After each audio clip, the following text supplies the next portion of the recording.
Hi, everybody. Shalom. And we're getting ready for Passover at our house, and it's a lot of work.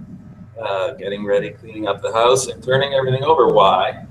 Because we have a couple of traditions in Judaism. One is the book of Exodus tells us as the Jewish people exited from Egypt, they didn't have enough time to let the dough rise, and therefore we have this commandment to eat matzah at the Passover Seder. In fact, the commandment is to eat it for a whole week. In addition to eating the matzah during the whole week, we have a separate commandment to avoid eating chametz. What's chametz? Chametz we translate as leavened bread, but really, if we want to make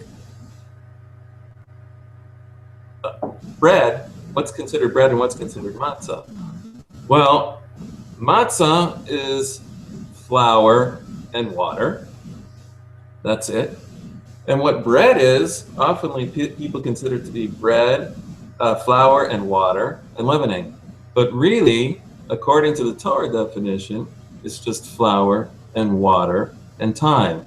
In fact, if you leave flour and water soak for enough time, it'll eventually start rising, leavening. So on one hand, we have a commandment to eat matzah. On the other hand, we have a prohibition to avoid eating chametz. The question is why? We can understand the matzah because the matzah is a commemoration, seemingly, of the Exodus. And at the Passover Seder, we want to remember what happened. But in Judaism, commandments aren't just memorials. We're not just commemorating an event that happened in the past. Really, every mitzvah is an opportunity for self-transformation. We're going to learn and we're going to grow and become better people, more spiritual people, through every commandment that we do. So why the focus on avoiding the chametz, leavening, and eating the matzah only? Now, another thing that most people aren't aware of, they think, well, we just can't eat bread. That's leavened bread. But really, the Torah commands us not to have any leavening. Now, what does that mean? That means no whiskey, no beer. You say, well, what's beer and whiskey have to do with matzah? And in fact, you'll see many people baking things using certain kinds of potato flours or whatever that puffed up and they actually look like bagels. But you'd say, well, we shouldn't be eating the bagels because we're supposed to be commemorating Passover and only focusing on the matzah. Isn't that kind of cheating? But we have to be very careful in terms of understanding and interpreting things on our own and trying to understand why. The Torah has its own wisdom, and therefore the issue is the matzah and avoiding the chametz. So why does that make sense? How is that helping us by avoiding the chametz, the leavening? Well, first we have to go back to the Garden of Eden to see where this is all sourced from. In the Garden of Eden, we have Adam and Eve, and the serpent, which is called the Nachash. Remember that word Nachash. The Nachash seduces Eve into eating from the tree of knowledge of good and evil, convincing her that she's going to become more godlike if she transgresses God's commandment, who said, don't eat from the tree of knowledge of good and evil. In the end, she thought she was doing the right thing, and she ate from the tree of knowledge of good and evil. We maybe have another seminar to discuss that whole issue, the whole Garden of Eden story. We don't have time for it now. But the Nachash, the serpent, was the one that encouraged her, created doubt, which allowed her to go against God's will. As a result of that, they were transformed and they were actually sent out of the Garden of Eden. Very interesting thing happens when they're sent out of the Garden of Eden. God gives them what? He gives them garments of leather. It says, kutnot or, garments of leather. Now, it's very interesting. Why would God give them garments of leather when they left the Garden of Eden if they'd already put on aprons of fig leaves? If you're going to give them something when they're leaving the Garden of Eden, give them something they don't have. So there's a very interesting commentary that explains to us that up until that point, their bodies were made out of or with the letter aleph. Or with the letter aleph means light. So their bodies were made out of light, and their souls were even more transcendent, more ethereal. God gives them garments of ore, meaning their outer covering is now made out of ore, leather. It's the same word, just change the first letter. And ore with an ayin means skin or leather. Leather is animal skin. Now, instead of their bodies being covered with light, their bodies are covered with skin, which are more sort of block the light, blocking the spiritual light. They had chosen to ignore God, and now God made it harder for Adam and Eve to perceive godliness because their body got in the way.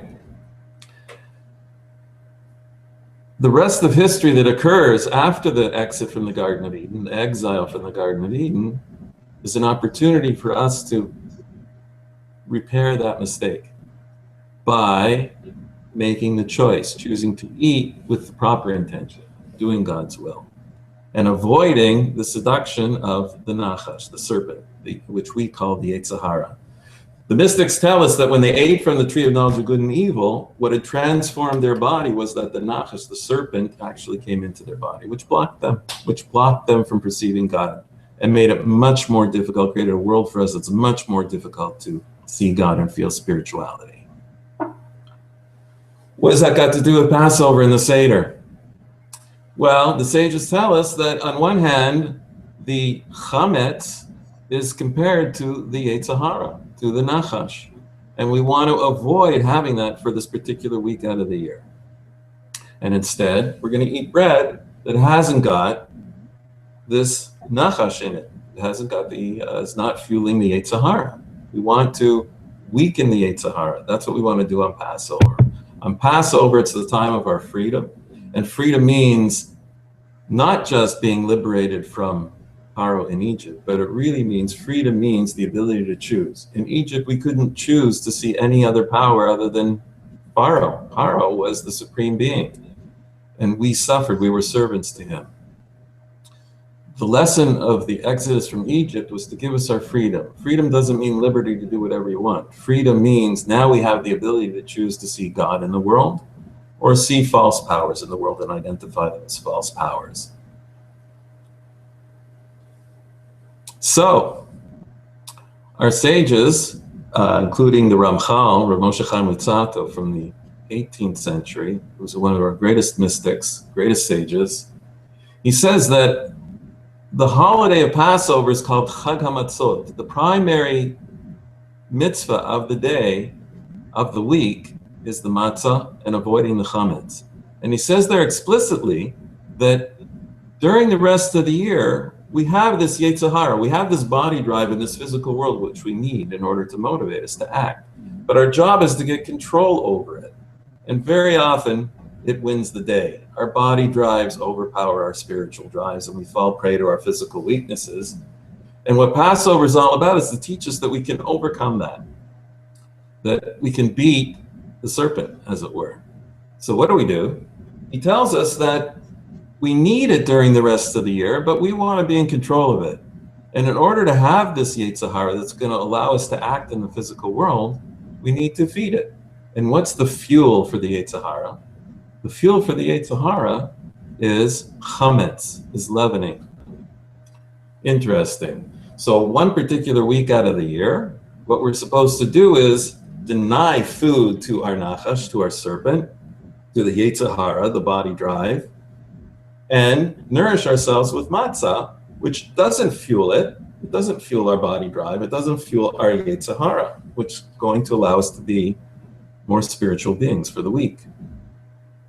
Now, I remember when I learned this and I saw it in black and white, I said, that's really fascinating. I always thought that the matzah was just symbolic, and it's a frame of mind that I'm supposed to get into. But here, the sage is telling me that the Torah is telling us that there's an actual physiological change that goes on in our body when we eat the chametz, we eat the leavened bread or the leavening, and there's a weakening of it if we avoid eating it and eat matzah instead.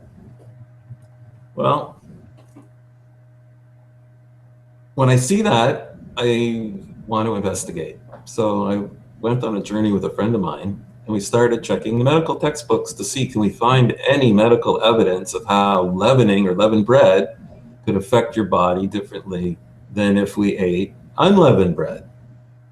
And I found an interesting study, a story that happened in Shiraz in Iran, of all places. And there were children who were getting malnourished. They were mineral deficient, particularly zinc deficient.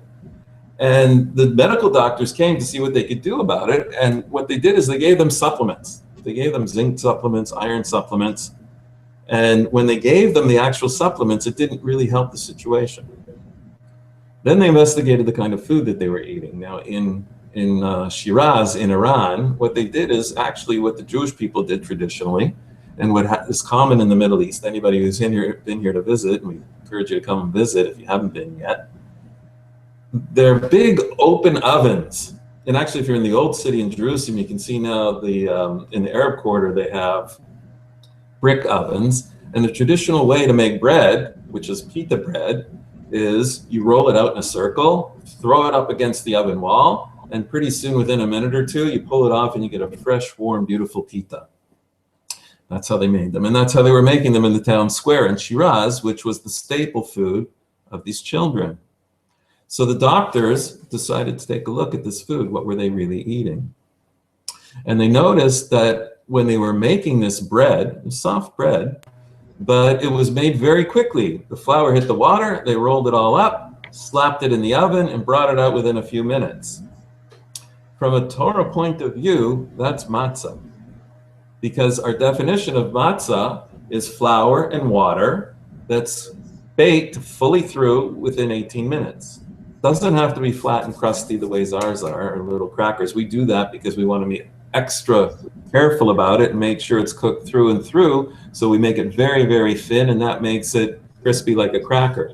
But if you do it properly, it can be done with soft bread. And in fact, the Yemenite community has a tradition to have soft matzah.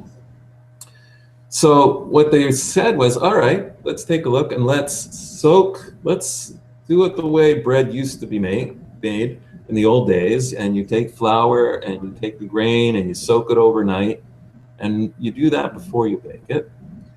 And that's what they encouraged the bakers to do, the town bakers to do, and that's what they fed the kids. And lo and behold, pretty quickly, the mineral deficiency left and the kids became healthy again. So the medical doctors investigated, and they said, well, how did that happen? So in grain, we want to protect the grain when it's on the stalk. So what we do is, or what God does, is he creates a special coating that causes it to keep it from breaking down on the stalk. And it's called phytic acid, phytates. It's similar, if anybody there, I happen to be lactose intolerant. We don't want the milk in the mother's udder, the mother cow, for the milk to self-digest. So there's lactose put into the milk, and the lactose keeps the milk stable. It makes it undigestible. In the baby calf, in the stomach, there's lactase, an enzyme. And what happens is when the milk with the lactose comes into the stomach of the baby, the enzyme breaks down the lactose, and then the milk becomes digestible, and they can get all the nutrients. So the same thing with a sweet or a seed of a grain on a stalk. When it's growing, we don't want it to rot and break down. When it goes into the ground, we want it to break down so that it can germinate and blossom into a new grain. So the grain is protected on the stalk with phytates. Now, how do you get it to break down? You have to break it down with phytase, an enzyme. Now, God is very efficient. God is not going to sprinkle the entire world and all of the earth in the world with phytase enzyme just in case a seed falls. We know where the milk's going. It's going into the stomach of the baby calf. So therefore, God places the enzyme in the stomach of the baby calf.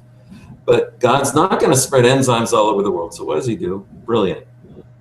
The phytase, the enzyme that's going to break down the phytate that protects the grain, is built right into the same grain. The grain itself has the phytate that protects it. It has the enzyme that's going to break down, and it has the grain itself with the nutrients. So what keeps the grain from rotting on the stalk. It needs water in order to create a chemical reaction so that the enzyme can be activated and break down the phytates, which are blocking the digestion of the grain. If you just get it a little bit wet, if it's a sprinkle shower and or the rain washes off the grain on the stalk, that's okay. We want to make sure it doesn't rot on the stalk just with a simple little rain. But what happens is if you soak it for 18 minutes, then we activate the enzyme, and the enzyme break down the phytates, and lo and behold, all the nutrients can be ingested. Now, there was a very fascinating thing the doctors found out in Iran, and they saw that the phytates themselves would bond with zinc and copper and leach them out of the child's system, and therefore you become deficient. When you break down the phytates with the phytase, now the bread, the leavened bread, helps any of the zinc and copper be ingested. Not only does it not take it away, now it helps accumulate it. What does that have to do with matzah? And what does that have to do with leavened bread over Passover? Well, it has to do with the Yetzer Hara. Why? What's the Yetzer Hara? The Yetzer Hara is the serpent that's inside of our body that causes us to what? To go with our body drives. The Yetzer Hara drive is the sex drive. The Yetzer Hara drive is the anger drive. Where do we get those drives from? We get them, they're produced in our body. We understand them as hormones. Now, what's very interesting is that the hormones, the main hormone that causes what we would describe as Yetzer Hara body drives that take us away from God are related to testosterone. If you have over testosterone, it creates a lot of bad drives. Now, it's interesting, how do you make testosterone in a human being? You need a few things. You need zinc, you need copper, and you need some fat. With those three elements in your system, you can produce male hormones. So now we have to think about it. What's zinc and copper together? When you create an alloy out of it, it's called brass. We make brass out of it. And what is brass called in Hebrew? Neely, you're a Hebrew speaker. Brass is nechoshet. Traditionally, we call it copper nechoshet, but really nechoshet is a kind of is reflective in an alloy, and natural copper is very soft. When they built the brass laver, the wash basin in the temple, or the giant doors, if they were made out of copper, they would have collapsed. There's natural occurring either tin or zinc that you find along with copper when you mine it. When you smelt it down, it'll usually create some kind of an alloy. You're not going to find pure copper. Tin and copper creates bronze, and zinc and copper creates brass, the brazen serpent. So the nachash is called nachash, and brass is called nechoshet. They're very much related. So nechoshet, zinc and copper are required to create hormones, testosterone hormone in particular. So what's happening during the week of Pesach, when we eat matzah, which is full of phytates, that the phytates bond with zinc and copper and leach it out of our system, thereby lowering our hormone levels. When we eat chametz, what that does for us is it helps ingest more and creates more hormones, which gives us more body drive. More body drive. The more body drive the body's going to overpower our spiritual side. Our goal is to have our spiritual overpower our body side. So after spending a week in Pesach, technically it should be easier for us to feel more spiritual. The challenge is after Passover. What we have to realize is when we go back to eating our chametz, we have to do it in such a way that's controlled amounts and that we have a goal to shoot for. We understand, we experience what it was like during Passover to feel a little bit less vulnerable to our physical drives, to our nachash, to our Yetzer Hara. and that after Pesach we can spend the rest of our time working to get back to that same state while we're eating our chametz during the rest of the year. We can spend a lot of time going on to other areas of a kosher diet that have similar effects to us. And for another seminar, or if you have any questions, I'd like to encourage you to type them in and ask us or send us an email. But the reason why I wanted to share with you, you may be a little confused. I don't know, there's a lot of science there. But the reason why I wanted to share this information with you is to show you that the commandments in the Torah are not just commemorations. They're not just nice ideas, that there's a symbiotic relationship between the physical and the spiritual, and each mitzvah is there to help transform us, not only spiritually, but it affects us physically as well. And the other point I really wanted to share with you was that very often I hear people say, oh, you know, Judaism and rabbinic Judaism and the oral tradition, there's so many details, and all these details, just like, let's just have some matzah. You have to be very careful, because you can go buy matzah that's in the supermarket that isn't made in less than 18 minutes. And then really you're not eating matzah. You say, yeah, but it looks like matzah, it feels like matzah, it cracks like matzah. But if it took more than 18 minutes, then you're going to have some of this fermentation going on and some of the phytates being broken down, and without even realizing it, you're eating chametz instead of eating matzah. See, but it looks like matzah. But that's not the point. We can't understand the wonders and the genius behind the Almighty's will and why the Almighty wants us to do things. The secret is in the details. And just because we see a detail and we don't understand it, we shouldn't pass it off as being meaningless, and it's not really significant, because you'll be surprised what you find underneath the mitzvahs.